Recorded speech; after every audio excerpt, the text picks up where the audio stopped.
For advertisement, call 8125893028. Our Gmail maxtvtelugu@gmail.com. నమస్కారం.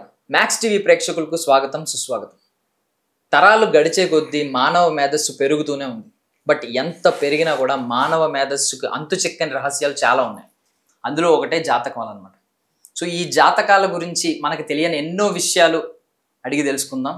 So ఎన్నో విషయాల గురించి, వాటి సొల్యూషన్స్ గురించి అడిగి తెలుసుకుందాం. మనతో పాటు జ్యోతిష్యరత్న, ప్రముఖ జ్యోతిష్యులు, తాంత్రిక నిపుణులు శ్రీధర్ గురూజీ ఉన్నారు. మాట్లాడదాం. నమస్తే గురూజీ. నమస్తే. సో ఇప్పుడు జనరల్లీ దశ తిరిగింది అంటూ ఉంటారు. మామూలుగా ఒక్కసారి దశ తిరిగింది అంటూ ఉంటారు. ఉదాహరణ ఇప్పుడు రీసెంట్ గా ఉదాహరణ చూసుకుంటే పవన్ కళ్యాణ్ గారికి అది యాప్ట్ దశ తిరగడం అనేది. అంటే అప్పటి వరకు ప్రతి ఒక్కడు ఒక్క సీటు కూడా లేదు, నీకు ఉన్న ఒక్క సీటు కూడా వైఎస్ఆర్సీపీ గెలిచిన ఒక్క రాజోల సీటు కూడా, ఒక్క ఎమ్మెల్యే కూడా లేడు, నువ్వే 2 చోట్ల ఓడిపోయావు అన్న వ్యక్తులు ఇప్పుడు ఎలక్షన్స్ తర్వాత గేమ్ చేంజర్ అని, కింగ్ మేకర్ అని చెప్పి 21 గెలిచాడు, 2కి 2 గెలిచాడు, 100% స్ట్రైక్ రేట్, ఎవ్వరూ గెలవలేదు ఇండియాలోనే అని చెప్పి ఒక్కసారి పైకి ఆకాశానికి ఎత్తేసారు. అప్పుడు దాకా పొలిటికల్ గా జీరో అనుకున్న వ్యక్తిని పొలిటికల్లీ హీరో అనేసారు. జస్ట్ ఒక కొన్ని రోజుల వ్యవధిలో మారింది. సో దీనిని మేము దశ తిరగడం అంటే ఒక ఎగ్జాంపుల్ గా తీసుకుంటాం. సో జనరల్లీ దశ తిరగడానికి కారణాలు ఏంటి ఒక మనిషి జీవితంలో? మంచి క్వశ్చన్ అండి. దశ అనేది తిరిగే ముందు ఒక పవన్ కళ్యాణ్ గురించి మాట్లాడారు కాబట్టి నేను ఒకటి మాట చెప్తానండి. అతని జాతకం కూడా నాకు తెలుసండి. కానీ ఒక మాట అండి, ఇంతమంది ఆయన మీద ట్రోల్ చేశారు కదా, మరి ఇంత 10 సంవత్సరాలు కష్టపడ్డాడు. ఆ కష్టాన్ని చూడరా అండి మీరు? పవన్ కళ్యాణ్ గారు ఎంత కష్టపడ్డారండి. ఆయన సినిమాలు ఇచ్చిపెట్టి రోడ్ల మీద పడి తిరగాల్సిన కర్మ ఏందండి ఆయనకు? జనాలకు ఏదో మంచి చేద్దామనే కదండి. ఆయన మీద ఒక ట్రోలింగ్ అనేది అదొక సబ్జెక్ట్ నాకు నచ్చలేదండి. ఎందుకంటే ఎవరి దారి వాళ్ళదండి. కానీ ఆ విధంగా ట్రోల్ చేయడం అనేది నచ్చలేదు. ఇక దశ తిరగడం అంటారా, ప్రతి వాళ్లకు దశ, అంతర్దశలు, యోగాలు అనేటివి ఉంటాయండి. ఎవరికి ఏ దశ ఎప్పుడు తిరుగుతుంది అనేది చెప్పలేమండి. ఎందుకంటే ఫర్ ఎగ్జాంపుల్ చెప్తున్నా, రవితేజ ఉన్నాడు, విన్నావా? బ్రహ్మాజీ పక్క పంటి హీరోగా చేసిండు. అదే బ్రహ్మాజీ ఇప్పుడు ఆయన పక్క పంటి సైడ్గా చేస్తాడు. ఎవరిని కించపరచడం లేదు. ఎవరిదైనా కూడా, నీదే కావచ్చు, రేపు నాది కావచ్చు, ఆ కెమెరా మంది కావచ్చు, ఇక్కడ కూర్చున్న వాళ్ళందరిది కావచ్చు, ఎవరిదైనా కూడా దేవుడు రాసినట్టు జాతకం ఉంటుంది. కానీ మనది మనం రాసుకోమండి. మనం ఆ యోగాలను సరి చేసుకుంటూ వెళ్తూ ఉంటాం. ఇప్పుడు నీకు యోగం ఉందండి, ఆ యోగం సరిగ్గా లేదనుకోండి, ఆ యోగాన్ని బరాబరి చేస్తే టక్కన వెళ్ళిపోతుందండి. అంతే తప్ప ఈ ఎవరో తీసుకొచ్చి పెడితే వచ్చేది కాదండి. యోగాలలో ఏమన్నా తప్పులు ఉంటే దాన్ని సరి చేసుకుంటే మాత్రం వాళ్ళు పైకి వెళ్ళిపోతారండి. వాళ్ళు అదే విధంగా సరి చేసుకున్నారండి.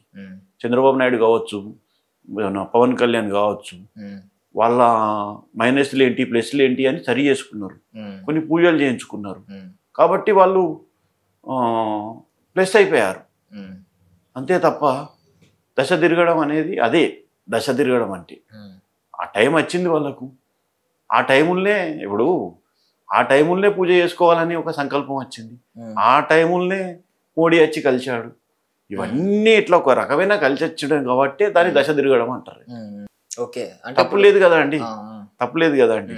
ఇప్పుడు పూజ చేయించుకోవడంలో తప్పులేదు, అందరూ చేయించుకుంటున్నారు. ఎలక్షన్స్ తర్వాత కూడా అంటే ఆయనలో ఒక భక్తి ఎక్కువ పెరిగింది. ఎక్కువగా మాలలో చూస్తూ ఉన్నాం. ఆయన ఒక ఆచరణ పాటిస్తూ ఉన్నారు.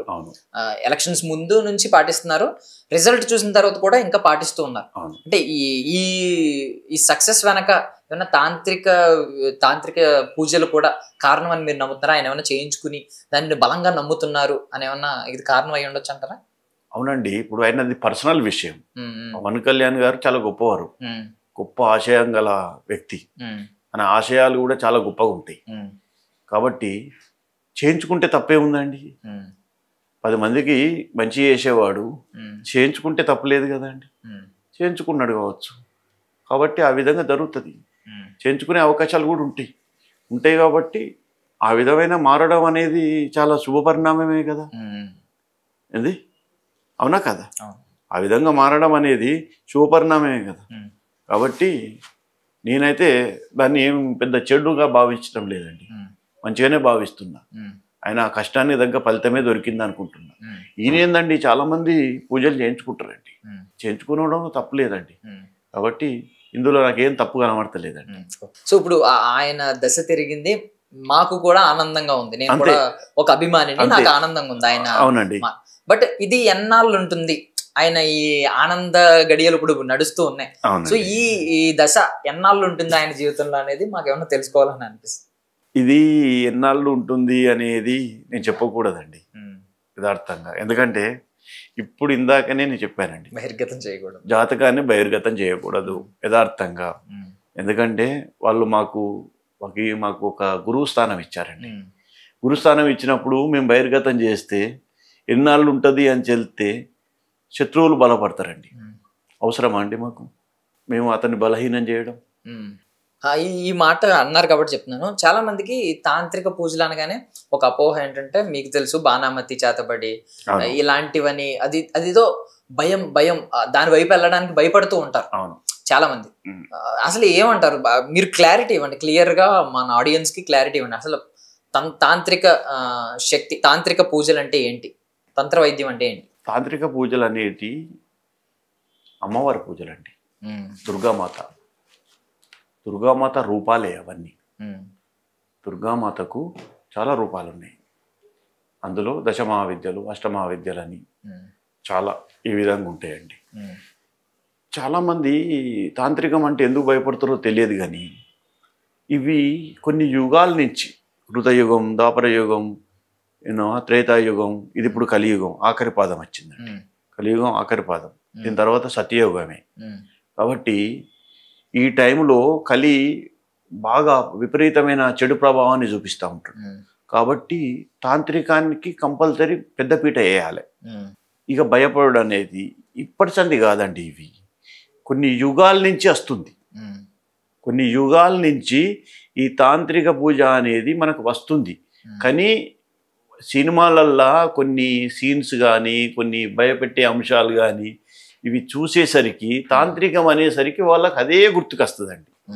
యథార్థంగా చెప్పాలంటే తాంత్రికానికి, క్షుద్రానికి, బాణమతికి చాలా తేడా అండి. మంత్రం తంత్రం అనేది రెండు ఇవి ఒక రైలు పట్టాలు లాంటివండి. రెండు సమానంగా వెళ్తూ ఉంటాయండి. విన్నావా? ఇప్పుడు ఎగ్జాంపుల్ చెప్తున్నా అండి, ఒక కుజదోషం ఉందండి. ఒక కుజదోషం తీయాలంటే 4 రోజులు చేస్తామండి. 4 రోజులు చేసిన తర్వాత కుజదోషం తీయాలి అంటే కూడా దానిలో 32 రకాలు ఉంటాయండి. చాలా మందికి తెలియదు ఈ విషయం. 32 రకాలు ఉంటాయి. ఆ 32 రకాలలో ఎన్నో రకం అనేది తెలుసుకుని కూడా ఒక్కొక్కసారి చెట్టుకు తాళి కట్టియడం జరుగుతుంది. ఏదో ఒకటి కదిలి కళ్యాణం అంటారు దాన్ని. చెట్టుకు తాళి కట్టియడం జరుగుతుంది. ఇప్పుడు ఈ పూజలో భాగమే కదా అండి, గుడిలోనే చేస్తున్నాం కదా. తాంత్రికం గుడిలో చేస్తామా? చేయం కదా. ఏమండి, తాంత్రికం గుడిలోనైతే చేయం కదా. కాబట్టి అది అందులో భయపడాల్సిన అవసరం ఏమున్నదండి? ఏమండి, ఇప్పుడు చాలా మంది కుజదోషం చేస్తాం, రావుకేతు దోషం చేస్తాం, అలా అని చెప్పి అవి తాంత్రికాలని చెప్పి భయపడతారా అండి? కాబట్టి తాంత్రికానికి సంబంధించినవి అండి. ఇప్పుడు చిన్న ఎగ్జాంపుల్ చెప్తానండి. ఇప్పుడు చాలా మంది యాలకులు తీసి ఈ పని చేయండి మీకు బాగా అవుతుంది అని చెప్తారండి. మళ్ళీ లవంగాలు తీసుకొని ఈ పని చేయండి మీకు బాగా అవుతుంది. ఆదివారం రోజు ఇవి తీసుకొని, ఈ మిరియాలు తీసుకొని ఈ పని చేయండి బాగా అవుతుంది. ఇవన్నీ తాంత్రికాలు కాకుండా ఏంటి అండి? తాంత్రికంలో చిన్న చిట్కాలే కదండి. అవునా కదా? మరి అలాంటివి అన్నప్పుడు అలాంటి యాక్సెప్ట్ చేసిన మన జనాలు తాంత్రికాన్ని ఎందుకు యాక్సెప్ట్ చేయరు? ఇవన్నీ ఒక అపోహనండి.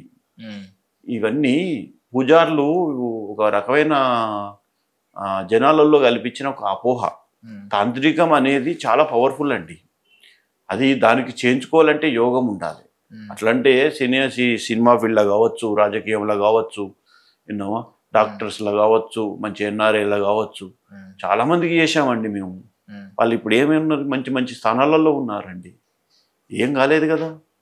కాబట్టి తాంత్రికాన్ని పెద్దగా తీసుకోవద్దండి. తాంత్రికం ఎప్పుడు కానీ తాంత్రికులు ఎవరు చెడు చేయరండి. ఓన్లీ క్షుద్ర పూజ చేసేవాళ్ళు, బాణామతి చేసేవాళ్ళు, ఇలాంటి వాళ్ళు మాత్రమే చేస్తారండి. అది చేసినా అందరికి వర్తించదండి. చేసినా అందరికి వర్తించదు. గురుబలం శుక్రబలం గట్టిగా ఉందనుకోండి, అది వాళ్ళకు ఎక్కదండి. కాబట్టి భయపడాల్సిన అవసరం లేదండి. తాంత్రికాన్ని సంపూర్ణంగా నమ్ముకుంటేనే ఈ కలికాలంలో ఇప్పుడున్న సిచ్యువేషన్లో ఈ కలికాలంలో తాంత్రికాన్ని నమ్ముకుంటేనే మనిషి మనుగడ ఈజీగా సాగిపోతా ఉంటుంది. లేకపోతే కష్టం అండి. ఇది నేను 100% చెప్పగలుగుతా. ఏ డిబిట్కి రమ్మన్నా వస్తాం. ఓకే.